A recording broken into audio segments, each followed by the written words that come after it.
Iran की जानिब से भी एक ऐसी स्टेटमेंट आई है जिसे हम एक्सपेक्ट नहीं कर रहे थे। कुछ ऐसी चीजें हुई हैं काबुल में जिसने पूरी दुनिया के मीडिया जो है उसे इस वक्त इस खबर की हेडलाइन बनाने पर मजबूर कर दिया है, क्योंकि काबुल में पाकिस्तान मुर्दाबाद रैली जो है वो निकाली गई है। ये छोटी रैली नहीं है, ये पाकिस्तान के सिफारत खाने की तरफ मार्च हो रहा था। कि कहानी अब बड़े नेक्स्ट लेवल पे चली गई है, अब मामलात बड़े खराब हो चुके हैं, पाकिस्तान का नाम लिया जा रहा है।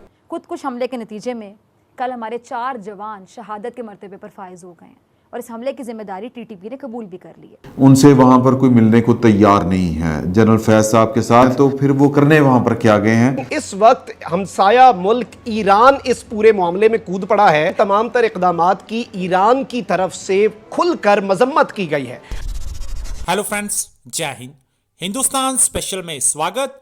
तालिबान का दावा है कि उसने पंजशीर पर कब्जा कर लिया है, लेकिन एनआरएफ का कहना है कि वो अभी भी प्रमुख मोर्चों पर पूरी तरह से डटा हुआ है।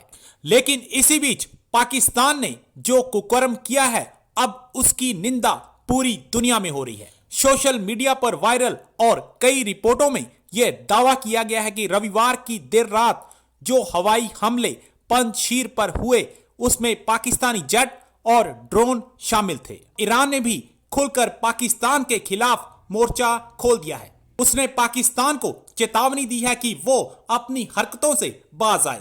ईरान के खुलकर पाकिस्तान के खिलाफ बोलने से पाकिस्तान को सांप सूख गया है।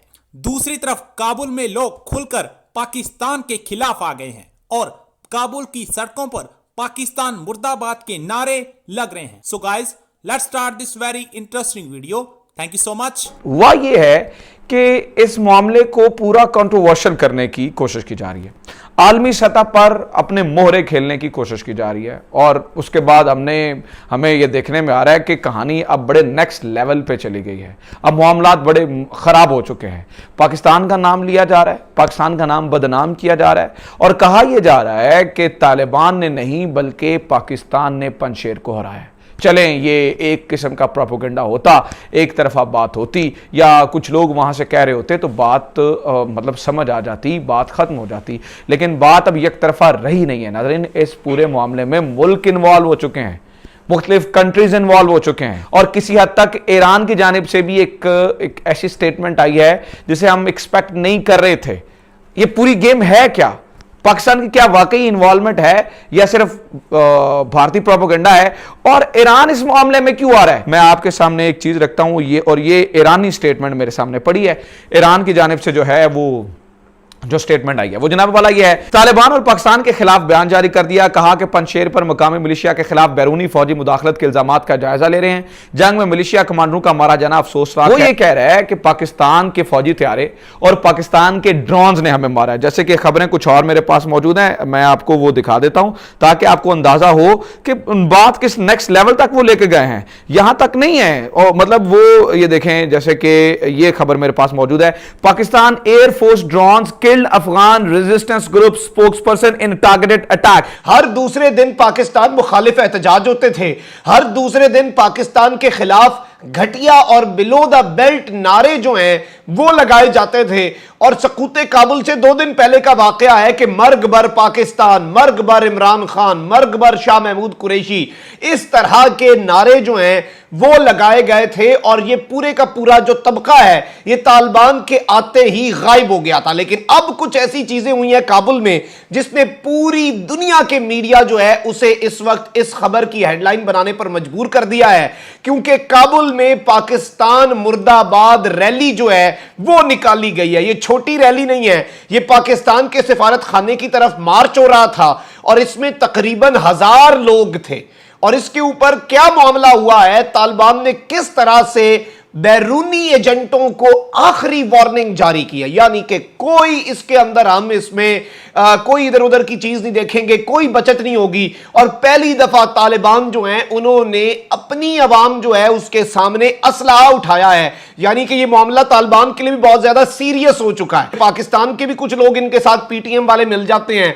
बैरून मुल्क इन्होंने फिर से एहतजाज किया नाज़रीन किराम वादी पंजशेर के अंदर पाकिस्तानी इन्वॉल्वमेंट पर। इन्होंने वाशिंगटन के अंदर निकाला है एक एक पाकिस्तान के सिफारत खाने के बाहर एहतजाजी रैली, उसके अलावा इत्तलात ये हैं कि ये पूरे यूरोप और बरतानिया के अंदर रैलियां जो हैं वो प्लान कर रहे हैं। और ये सारे के सारे वो हैं जो कभी कभी LGBT राइट्स के लिए वहां पर जो ये हमजिन्स परस्ती है उसके राइट्स के लिए निकल आते हैं, कभी ये वहां पर खवातीन के हुकूक के लिए निकल आते हैं। तो ये तबका एक ही है और ये एक ही तरह के लोग हैं जो वहां पर ये सारे मामलात करते हैं। अब नाज़रीन इकराम, इस सारी की सारी सूरत हाल के अंदर आपको पता है कि जब से तालिबान ने काबुल का और अफगानिस्तान का कंट्रोल संभाला है, अफगानिस्तान में एहतजाज हो रहे हैं। लेकिन ये एहतजाज जो हैं ये छोटे पैमाने पर थे और ये एहतजाज खवातीन के थे विमेन राइट्स के लिए कि जी हमें 20 साल का जो इतना बड़ा कामयाबियां हैं उन्हें ज़ाया नहीं होने देंगे, औरतों को हुकूमत के अंदर हक दिया जाए, औरतों को हुकूमत के अंदर नुमाइंदगी दी जाए, औरतों के हुकूक का तहफ़्फ़ुज़ किया जाए और इस तरह की तमाम तर चीज़ें। इन्हें आलमी मीडिया बहुत ज़्यादा कवरेज भी देता रहा है।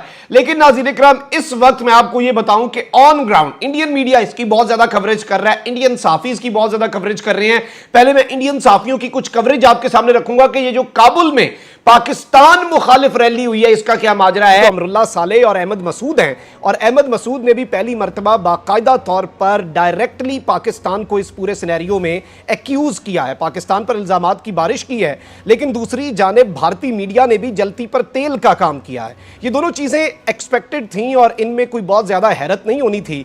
लेकिन इस वक्त हमसाया मुल्क ईरान इस पूरे मामले में कूद पड़ा है और वादिये पंजशेर की जो फतह है, पंजशेर के अंदर जो इस वक्त कॉन्कर किया है तालिबान ने, उसमें तालिबान की पेशकदमी को, वादिये पंजशेर पर कब्जे को और वहां पर नेशनल रेजिस्टेंस फोर्सेस के लोगों को शहीद करने पर, यह अल्फाज ईरान की फॉरेन मिनिस्टर की तरफ से इस्तेमाल हुए हैं। इन तमाम तर इक़दामात की ईरान की तरफ से खुलकर मजम्मत की गई है। अब यह मजम्मत जो है ये क्यों आई है एक ऐसे वक्त के अंदर? क्या ईरान तालिबान के बिल्कुल मद्दे मुकाबिल आने वाला है और क्या ईरान तालिबान के साथ एक खुलकर अपना जो महाज है वो खोलने लगा है कि किसी भी तरीके से वो तालिबान को टफ टाइम दे सके? प्रोपेगेंडा अरूज के ऊपर है कि रह गए, फारग हो गए, ये हो गया, वो हो गया। इवन यहाँ तक कल रात को पाकिस्तान के अंदर भी ये वाली बातें हो रही थी। एक तरफ ट्रेंड चल रहे थे कि जी वो छा गए पाइन जनरल फैज साहब DGI, दूसरी तरफ एक खबरें चल रही थी इस तरह की और भारत में भी खबरें चल रही थी कि उनसे वहाँ पर कोई मिलने को तैयार नहीं है जनरल फैज साहब के साथ। क्योंकि कल हमने आपको खबर दी थी इंटेलिजेंस के फोरम के ऊपर ही कि वो एक सियासी तस्फिया करवाने गए हैं।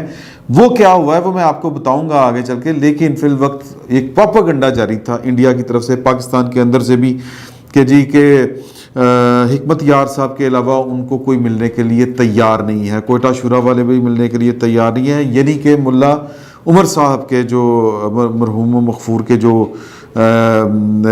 पैरोकार हैं, हब्तुल्ला हो या जिनको तालिबान आमतौर पर कहते हैं, वो उनसे मिलने को तैयार नहीं है। तो फिर वो करने वहाँ पर क्या गए हैं? और कल भी कोयटा में उसने मौका देखते बुज़दिलाना वार किया और कल कोयटा में जो हुआ कि एक बार फिर कोयटा को लहू में नहला दिया गया और ये लहू हमारे 4 बहादुर FC जवानों का बहा।